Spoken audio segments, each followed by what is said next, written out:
आईन उल्लंघन एवं भारतीय जनता पार्टी गोटे मुद्रार दुईटी पार्श्व होकर रही चलित निर्वाचन रे आमे बारंबार देखि आसचु कौ भली भाव में भारतीय जनता पार्टीर सांसद प्रार्थी हूँ किंबा विधायक प्रार्थी बारंबार निर्वाचन आचरण विधि को उल्लंघन कर चलती। मान्यवर निर्वाचन अधिकारी पाखरे से विषय आमे अनुरोध करि आसचु एवं पुणी थे आज आम आसबार कारण थिला गंजाम जिला अंतर्गत छत्रपुर निर्वाचन मंडल सान रामचंद्रपुर पंचायतर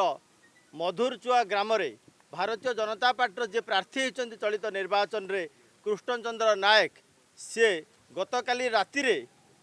बात्या आश्रयस्थली जहाँकि सरकारी संपत्ति सरकारी बात्या आश्रयस्थली रे से जो भली भाव में भारतीय जनता पार्टीर कार्यकर्ता मानू नहीं सभा करुले ता विरोध में आम पुणी थे आज अवगत करैचु एवं आशा करुचु भारतीय जनता पार्टीर प्रार्थी माने ए सबरु क्षांत हेबे। सरकार संपत्ति रे कौन प्रकार निर्वाचन आचरण करवा निर्वाचन आचरण विधिर उल्लंघन से आम पुणी थे आज अनुरोध करुचु भावुचु ये भारतीय जनता पार्टी किसी नीति शिक्षा पाइबे एवं यही सबरु दूरेक रहिबे। धन्यवाद।